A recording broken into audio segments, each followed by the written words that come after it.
Hello, everyone, and welcome back to day 166 of our 9-month Ultimate World Cruise adventure. And today, it's one we've been waiting for. Once our ships got rerouted around Africa, there was one thing we wanted to do, and that was Safari. Welcome to Living Phase 2.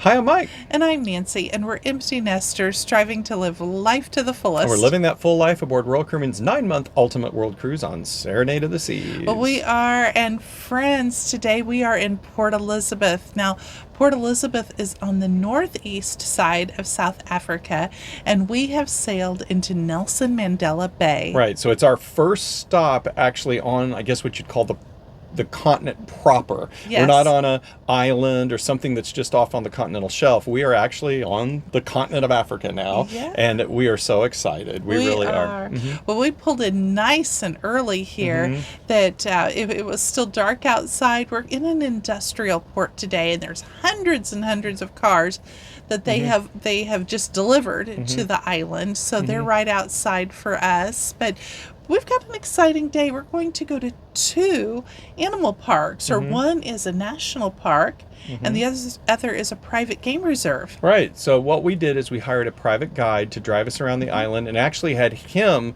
set up the 2 different adventures for us, so that it's all taken care of when we got off the ship. So which we did. We got off the ship. We had to walk quite a distance, probably a half a kilometer down the pier and out to where you're outside the pier, and then our guide was right there waiting for us. His name was Jeff, and we'll put a link to his contact information on the script. He was really good. Yes, we really enjoyed him quite a bit, and we told him we want to maximize our time seeing animals. That's what we wanted to do. So he was very accommodating for that. We got into, he had a good-sized minivan. But there were 6 of us again. Right, just a little tight, but with 6 in a minivan. But, we make it work, as we always do. We do, and then everybody gets a window, which is kind of nice as well. Yes, that works out, because we actually sat up front with Jeff, then 2 in the middle and 2 in the back, so that everyone could see out one side or another. I think that's an important pro tip as we start getting into this. We're going to have a lot of things we learned that we're going to try to pass along if you have an animal adventure like this. And the first is, know the vehicle you're going to take on a game drive. Yes. We are going to somewhat use the term, so forgive us, safari and game drive interchangeably.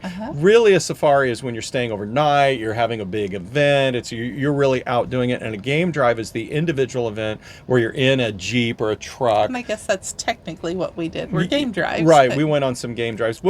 We call it a safari, just for fun. So, but that's that. So there's a little bit of a difference there. But when you go on a game drive, you really do want to know the type of vehicle that you're getting into. And this is going to become very important tomorrow when you see our adventure in Mosel Bay, because we have quite a different vehicle than we had today. And a different experience all around. Yeah, so not necessarily a bad one. We want you to watch tomorrow and see, and we want you to kind of see the differences between these different game experiences.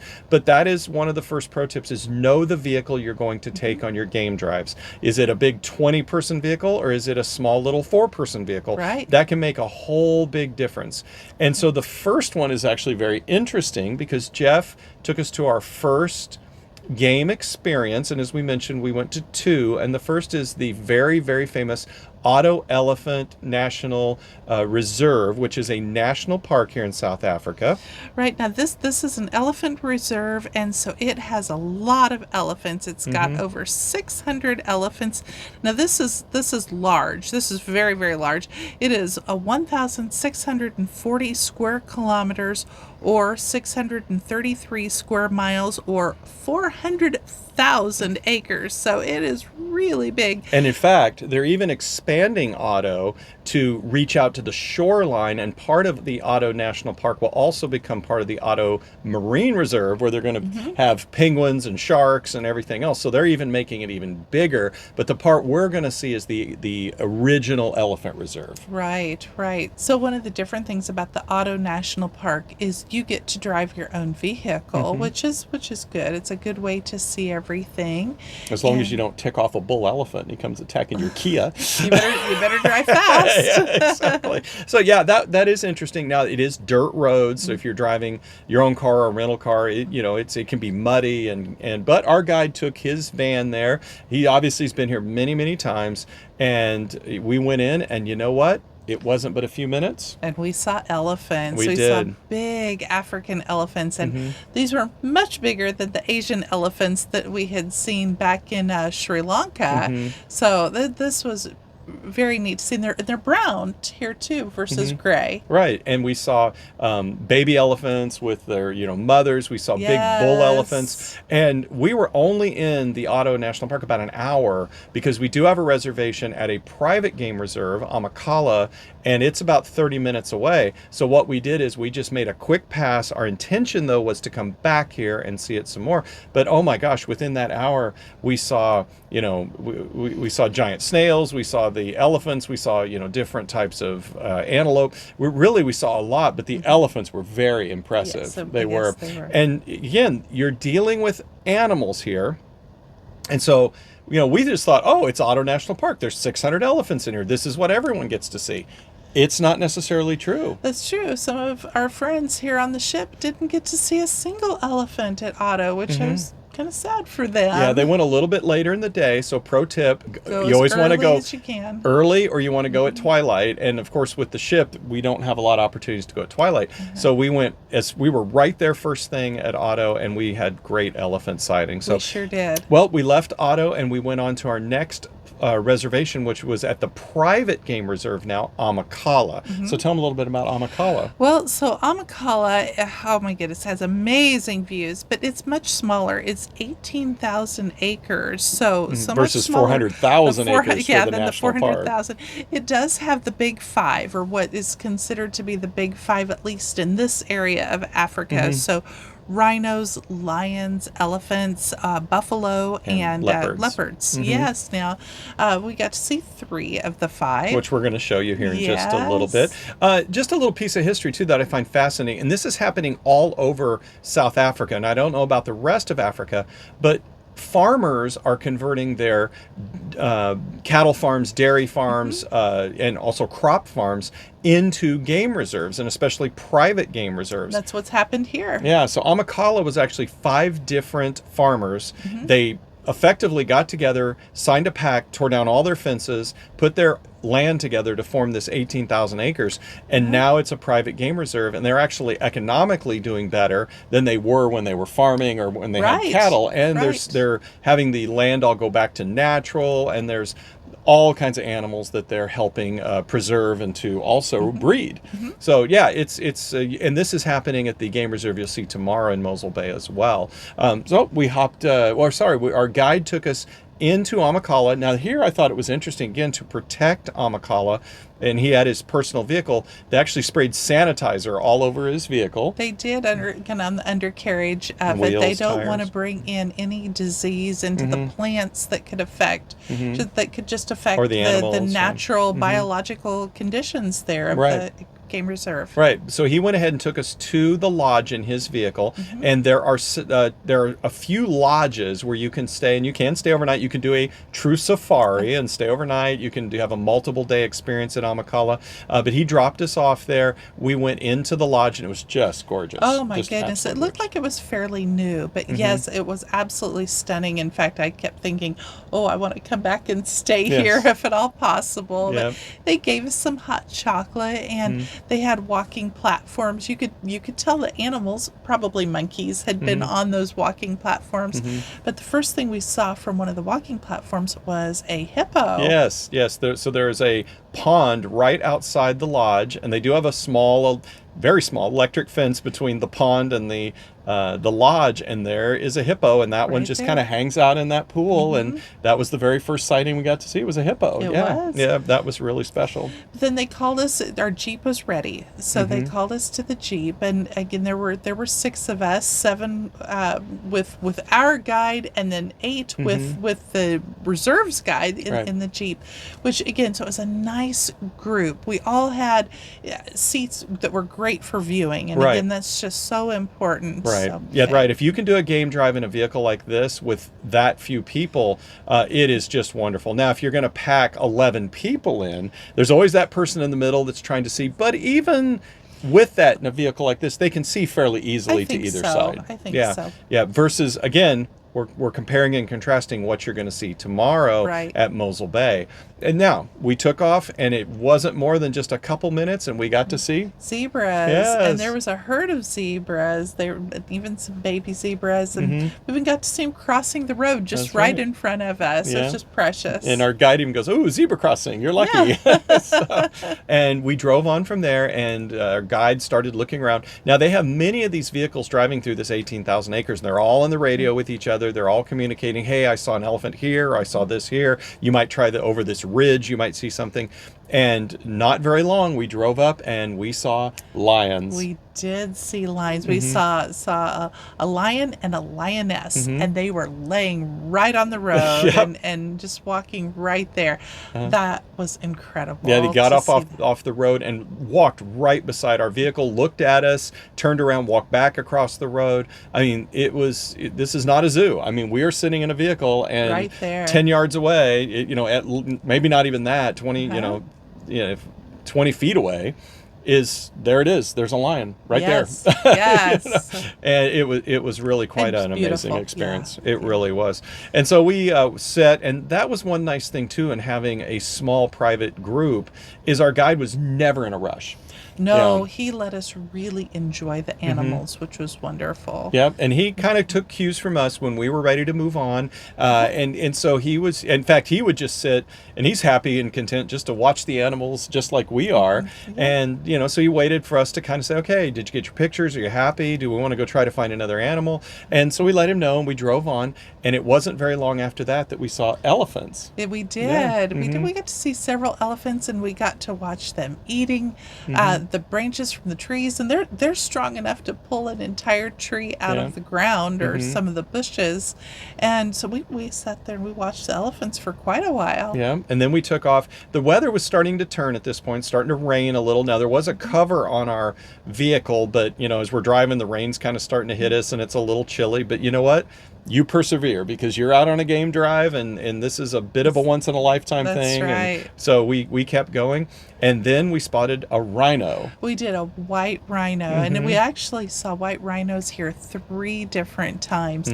Now, this is interesting. Our guide does not call in white rhinos. They don't call them because... On the radio. They don't report radio. the location, right. Right, because they don't know who's necessarily listening. Poaching can still be a problem on some of these private game reserves or really anywhere there. Yeah. And they're trying to prevent that, and so they don't want others to know where the rhinos are located. Exactly, because the rhino horn, very unfortunately, and it's hard for us to believe this is still a thing, the rhino horn is valued more than its weight in gold. And like our guide said, that rhino horn walking around, that rhino with the horn is like a gold bar walking around the game reserve here. And so they're very careful. They also do not tell anyone how many rhinos they have. Right. They don't report that. They keep everything they can private. Now, one interesting thing is you may hear if you're looking at an adventure like this, you may hear that some game reserves, they actually do remove the horn intentionally off of some of the rhinos.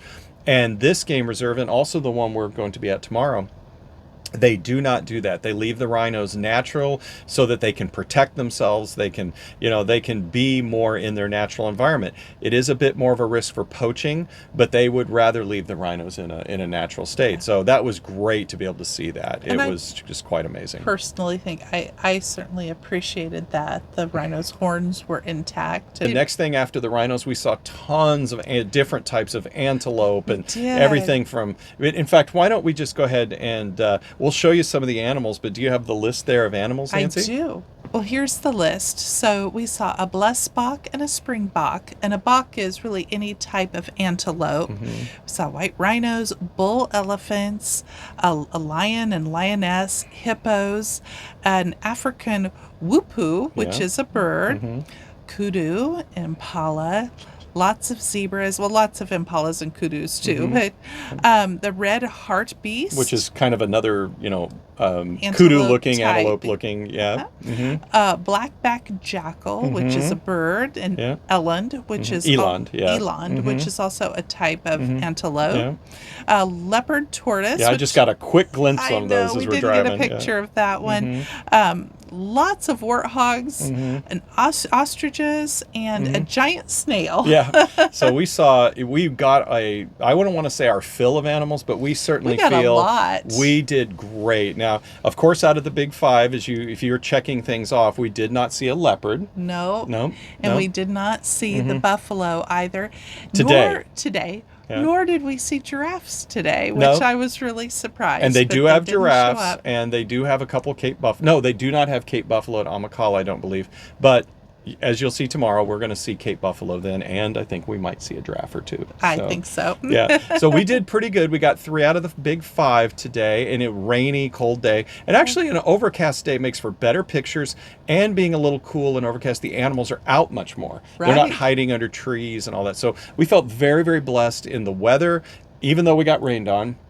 And we were so happy with the game drive that we did. Well, So next he took when the game drive was over, he took us back to the lodge. We had a fabulous lunch there. I had fish, and you had a beef dish. Yep. Yep, and dessert, Yeah. and it was wonderful. And then it was time to go. We didn't have time to go back to Addo Park. We had spent so much time at Amakhala that we weren't able to make it back to Addo Park. But we had just a little bit of time to stop at a grocery store real quick before hopping on board the ship. Right. Yeah. So as you know, if you're following us here, and by the way, if you're not, be sure to reach down and hit that subscribe button, because as we're saying, you're going to love tomorrow's adventure in Mosul Bay as well. You get a great comparison of 2 different game drive experiences. Yeah. So we stocked up on some wine. Again, being full world cruisers, they have allowed us to bring back as much wine as we want onto the ship. Whereas if you're on a 7-day cruise, they're going to limit you to 2 bottles when you first come on board the ship. Yeah, and the lady who was running the liquor store there was just amazing. She was so fun and funny and helpful and friendly. And, Everyone has been very friendly. Yes. Everyone has. So. Yes, here in South Africa so far, and we've had a wonderful time. So we brought our wine back. Our guide took us back to the ship. We said our goodbyes and got on board and went to warm up a little bit after all the rain and everything. We did. So, well, Mike, would you come back to Port Elizabeth? That is a difficult question. I absolutely adored today. I loved it. I think it's in the top 10 because I thoroughly enjoyed it. But getting all the way down to Port Elizabeth is a little difficult from Michigan, United States. Yeah. So you're talking about 22, 26 hours of travel. We are going to come back and go on a full proper safari, staying overnight, do like 2 weeks. At some point, we are. And really, Amakhala was wonderful, but this isn't the place I'd go do that. I'd go to Kenya, Botswana, maybe Kruger here in South Africa, and actually spend time in the bush, in the wild, and staying in a larger safari lodge or glamping kind of thing. That's the difficult part, because you can tell it's difficult for us because we loved it. So we don't want anybody to think you wouldn't go to Port Elizabeth. If you have a cruise ship, if you're in South Africa, have the opportunity to come to Port Elizabeth, do it and go on that safari. Yeah, go to Amakhala, even Addo. Go to Addo, go to Amakhala. It was really, really wonderful. We can't say enough good things about it. It's just probably not a place that we would fly 25 hours just to go here. Right. Now, if you were on a trip around South Africa, start over here on the east side in Port Elizabeth, make your way to Mosul Bay, swing around and make your way to Cape Town. That's a great driving trip.